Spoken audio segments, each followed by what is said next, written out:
Assalamualaikum warahmatullahi wabarakatuh. Kami dari kelompok 9 Hukum Acara Peradilan Agama akan mempresentasikan mengenai pembuktian dan kesimpulan dengan saya Elisa Indila Iza Fitri dan rekan saya Aziz Sultan Bahtiar. Pokok pembahasannya ada 7, yaitu pengertian pembuktian, prinsip umum, macam-macam alat bukti, beban pembuktian, tujuan pembuktian, dan hal-hal yang tidak perlu dibuktikan. Lalu yang terakhir, kesimpulan para pihak. Di sini saya akan membahas poin pertama dan poin keempat. Poin yang pertama adalah pengertian pembuktian. Pembuktian berasal dari bahasa Arab al-bayyinah yang artinya sesuatu yang menjelaskan.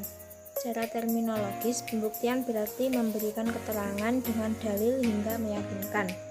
Menurut Profesor Sudikno Mertokusumo, pembuktian adalah cara meyakinkan hakim akan kebenaran peristiwa yang sebenarnya.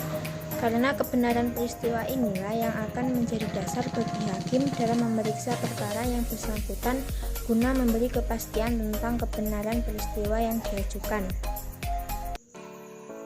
Selanjutnya, dalam hukum Islam, keyakinan hakim memiliki beberapa tingkatan, yaitu yakin alias meyakinkan, yaitu hakim benar-benar yakin dan terbukti 100%. Lalu ada dzon, yaitu sangkaan yang kuat, yaitu lebih condong untuk membenarkan adanya pembuktian. Lalu syubhat atau ragu-ragu, dan waham atau wangsi, yang artinya pembuktiannya lemah. Maka suatu pembuktian itu diharapkan dapat memberikan keyakinan hakim pada tingkat yang meyakinkan dan dihindarkan memberi putusan apabila terdapat kondisi syubhat atau yang lebih rendah. Dikarenakan dalam pengambilan keputusan yang berdasarkan syubhat ini dapat memungkinkan adanya penyelewengan. Poin yang kedua adalah prinsip umum pembuktian. Yang dimaksud dengan prinsip umum pembuktian adalah landasan penerapan pembuktian, yaitu semua pihak termasuk hakim harus berpegang pada patokan yang digariskan dalam prinsip yang dimaksud. Yang dibicarakan dalam prinsip umum ini merupakan ketentuan yang berlaku bagi sistem hukum pembuktian secara umum. Prinsip pembuktian yaitu yang pertama, pembuktian mencari dan mewujudkan kebenaran formil. Dalam proses peradilan perdata, kebenaran yang dicari dan diwujudkan hakim cukup kebenaran formil. Prinsip yang kedua adalah pengakuan mengakhiri pemeriksaan perkara. Artinya, pada prinsipnya pemeriksaan perkara sudah berakhir apabila salah satu pihak itu memberikan pengakuan yang bersifat menyeluruh terhadap materi pokok perkara. Prinsip yang ketiga adalah putusan berdasarkan pembuktian fakta. Maksudnya, pembuktian hanya dapat ditegakkan berdasarkan dukungan fakta-fakta. Pembuktian tidak dapat ditegakkan tanpa ada fakta yang mendukungnya. Yang keempat adalah fakta-fakta yang tidak perlu dibuktikan. Di sini maksudnya, fokus pembuktian ditujukan pada kejadian atau peristiwa hukum yang menjadi pokok persengketaan sesuai dengan yang didalilkan dalam Fundamentum Petendi. Yang kelima adalah bukti lawan, yaitu bukti penyangkal yang diajukan dan disampaikan di persidangan untuk melumpuhkan pembuktian yang dikemukakan pihak lawan. Poin yang ketiga adalah macam-macam alat bukti. Alat bukti yang diakui dalam acara perdata diatur secara enumeratif dalam pasal 1866 KUH Perdata dan pasal 164 HIR yang terdiri dari 1. Bukti tulisan, 2. Bukti dengan saksi, 3. Persangkaan, 4. Pengakuan, dan yang terakhir 5 ialah sumpah. Yang pertama adalah alat bukti tulisan. Adalah segala sesuatu yang memuat tanda-tanda bacaan yang merupakan buah pikiran atau isi hati dari orang yang membuatnya. Alat bukti tulisan terbagi menjadi 2, yaitu akta dan tulisan bukan akta. Akta adalah suatu tulisan yang dibuat dengan sengaja untuk dijadikan bukti tentang suatu peristiwa dan ditandatangani oleh pembuatnya. Akta berfungsi sebagai probationis causa, artinya akta sebagai satu-satunya alat bukti yang dapat dan sah membuktikan suatu hal atau peristiwa. Akta sendiri terbagi menjadi dua, yaitu akta otentik dan akta di bawah tangan. Akta otentik menurut pasal 1868 KUH Perdata adalah akta yang di dalam bentuk yang ditentukan oleh undang-undang dibuat oleh atau di hadapan pegawai-pegawai umum yang berkuasa untuk itu di tempat di mana akta dibuat. Jadi penekanannya ada dua, itu dibuat oleh dan di hadapan pegawai umum. Nah, akta otentik yang dibuat oleh pejabat atau pegawai umum disebut dengan akta pejabat, sedangkan akta otentik yang dibuat di hadapan pegawai atau pejabat umum disebut dengan akta partai.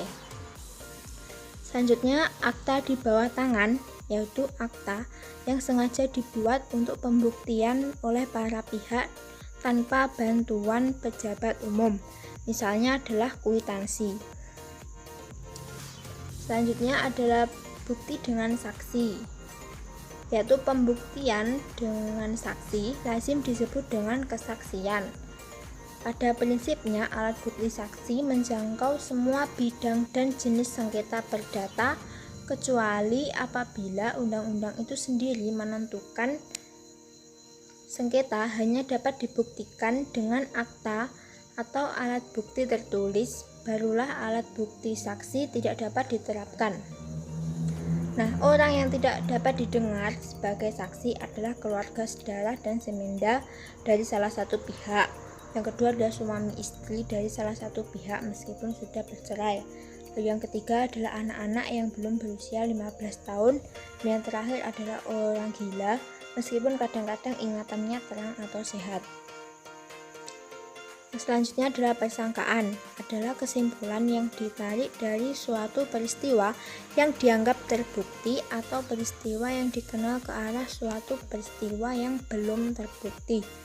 Maksudnya pembuktian dan persangkaan itu dilakukan apabila terdapat kesukaran untuk mendapatkan saksi-saksi yang melihat atau mengalami sendiri peristiwa yang dibuktikan.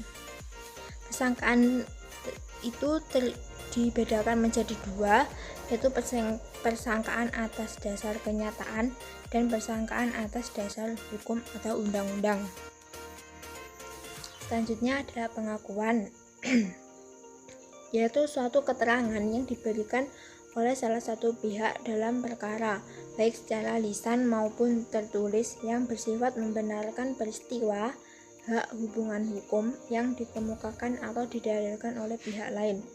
Syarat pelaku ikrar yaitu balik, berakal atau waras, tidak gila, dan punya kecakapan bertindak. Selanjutnya adalah sumpah. Sumpah adalah alat bukti, ialah suatu keterangan atau pernyataan yang dikuatkan dengan nama Tuhan. Tujuannya ialah agar orang yang bersumpah itu dalam memberi keterangan atau pernyataan itu takut atau murka Tuhan apabila ia berbohong. Yang poin keempat adalah beban pembuktian. Beban pembuktian merupakan salah satu bagian penting dalam sistem hukum pembuktian. Beban pembuktian digunakan untuk mengetahui kepada pihak mana dipikulkan beban pembuktian apabila timbul suatu perkara. Fungsi beban pembuktian ada dua, yaitu tidak bersikap berat sebelah dan menegakkan risiko alokasi pembebanan. Yang pertama, tidak bersikap berat sebelah, maksudnya ialah hakim dalam memikulkan pembebanan, pembuktian harus bersikap adil dan sesuai prinsip fair trial dan tidak berat sebelah atau tidak bersikap parsial tetapi imparsialitas. Hakim tidak boleh merugikan kepentingan salah satu pihak, tetapi secara bijaksana membaginya sesuai dengan sistem hukum pembuktian dengan cara memberi perhitungan yang sama kepada pihak yang berperkara. Yang kedua adalah menegakkan risiko alokasi pembebanan. Maksudnya ialah barang siapa atau pihak yang menurut hukum dibebani pembuktian berarti mendapat alokasi untuk membuktikan hal itu. Apabila yang bersangkutan tidak mampu membuktikan apa yang dialokasikan kepadanya, maka pihak itu menanggung resiko kehilangan hak atau kedudukan atas kegagalan memberi bukti yang relevan atas hal tersebut. Selanjutnya poin yang ke-5, 6, dan 7. Oke, selanjutnya poin 5, tujuan pembuktian. Pada hakikatnya, tujuan pembuktian adalah untuk menghasilkan suatu putusan yang menyatakan salah satu pihak menang dan pihak lain kalah jika merupakan peradilan yang sebenarnya, atau untuk menghasilkan penetapan-penetapan jika peradilan volunter atau peradilan seni. Jadi, tujuan pembuktian adalah putusan hakim yang didasarkan pada pembuktian itu.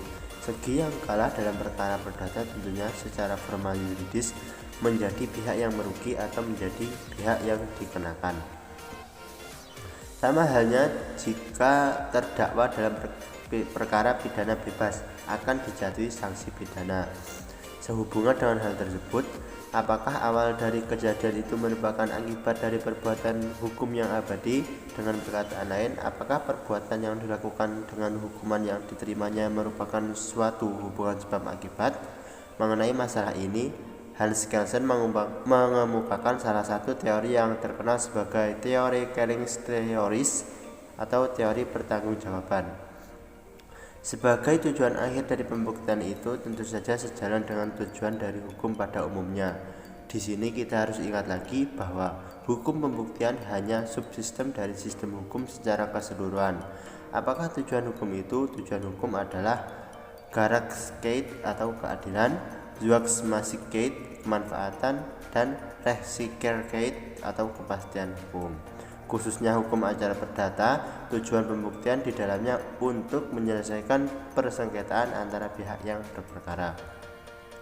Karena masalah selaras dengan tujuan hukum pada hakikatnya, maka dengan pembuktian dalam proses perdata menyelesaikan persengketaan antara pihak yang berperkara dengan jalan seadil-adilnya, dengan memberi kepastian hukum baik bagi pihak yang berperkara maupun terhadap masyarakat pada umumnya, dengan tidak melupakan kemanfaatan putusan hakim itu terhadap masyarakat pada umumnya. Itulah tujuan pembuktian perdata.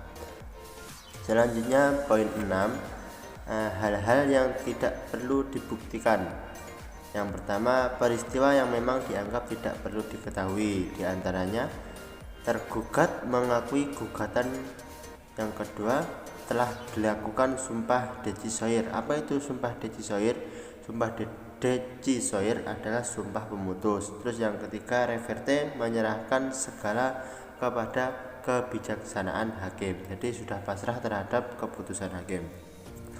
Terus hal-hal yang tidak perlu dibuktikan yang kedua adalah hakim secara ex officio mengenal peristiwanya. Nah, ex officio ini merupakan kegiatan hakim atau hakim itu mengetahui di luar jam kantornya. Terus hal yang tidak perlu dibuktikan yang ketiga adalah pengetahuan tentang pengalaman. Yang terakhir, kesimpulan para pihak.